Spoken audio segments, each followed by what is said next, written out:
Na kami mga kachika dahil umuulan. Kailangan ko i-comfort ang baby ko. Natatakot sa ulan. Ito naman ang baby ko malit. Walang kaalam-alam siya dahil baby pa. Walang kaalam-alam sa kidlat tsaka sa ulan. Pero itong isa, yung iba, yun na nanginginig. Di alam saan pupunta. Di alam kung saan susuot. Hindi ka na po. Baby ko, natatakot sa ulan. Takot sa ulan.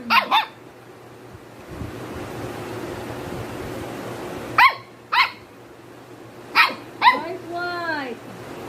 Hindi tumitigil si White. Ayaw niya maglaro. Natakot siya sa ulan. Natakot sa ulan si ate. Natakot sa ulan.